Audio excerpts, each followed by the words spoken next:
I am Omega Pax. This is the history of the Headmasters Transformers. My friend Sixshot! My Friend Sixshot is the 32nd episode of Transformers the Headmasters. It first aired in Japan on March 18th, 1988 on Nippon TV. Separated from their comrades by an asteroid storm, Daniel and Sixshot are thrust together when they become stranded on a dangerous planet. And Daniel discovers that the ninja may not be all that he appears.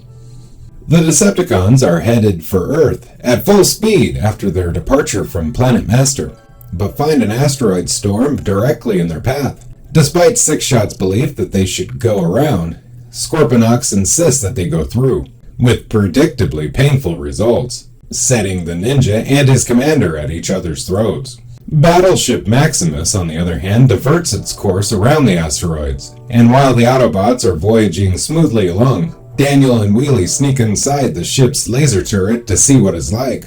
Highbrow almost notices the door opening on his screen, but Scorponok comes into view, and it gets quickly forgotten as the battle stations are assumed. Unfortunately for Daniel, this means that the blast doors fall into place throughout the ship, cutting him off from Wheelie and trapping him in the turret. To make matters worse, a hit from Scorponok strikes the turret and causes it to malfunction, prompting the unwitting Headmasters to jettison it from the craft, with Daniel inside.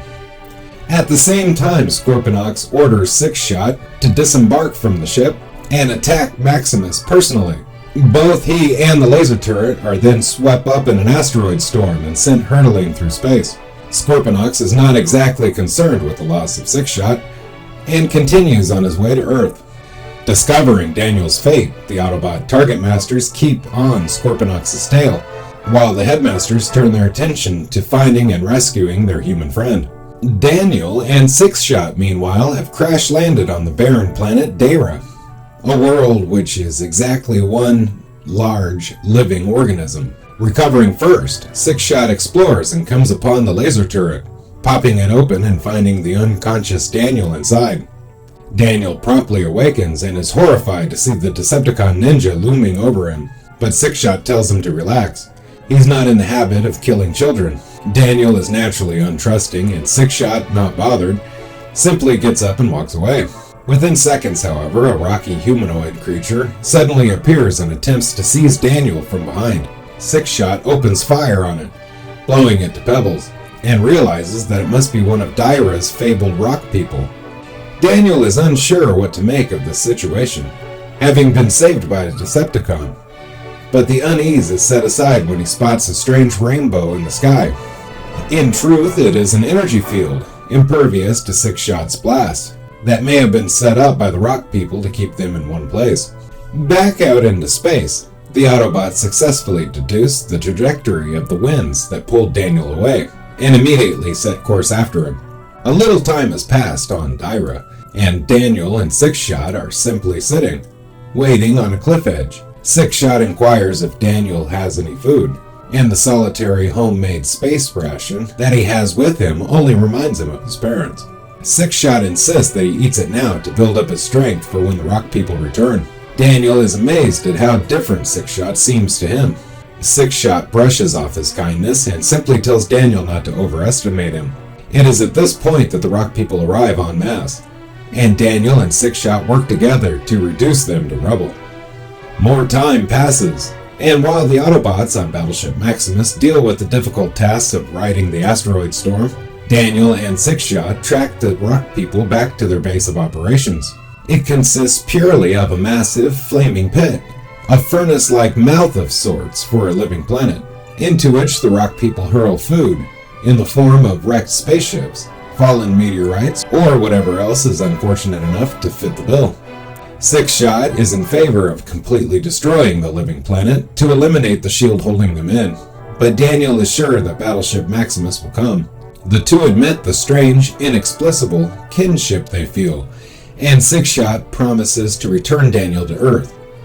Once again, the rock creatures attack, but this time Daniel is seized and is almost tossed into the flames before Sixshot comes to his rescue.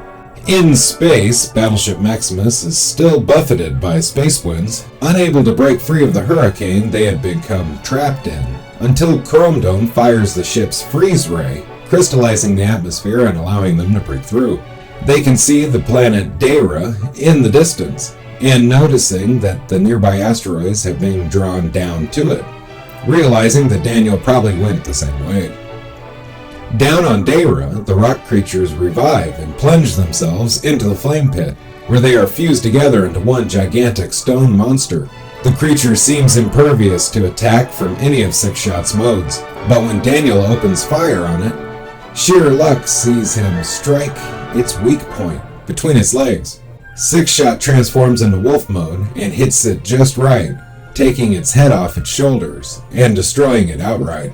At that point, Battleship Maximus appears overhead and lands in front of the pair.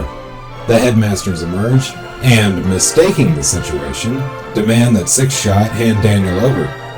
Daniel explains the situation to the amazed Headmasters, but Chrome Dome is particularly not convinced. Sixshot departs quickly, even as Daniel calls after him. A while later, as Battleship Maximus continues on its way, Daniel laments that Sixshot will be returning to the Decepticons, and says that without the war, he is sure that they could become friends. The Headmasters silently agree, but more fighting is ahead, as Point Blank reports in that Scorponok has just entered Earth's solar system.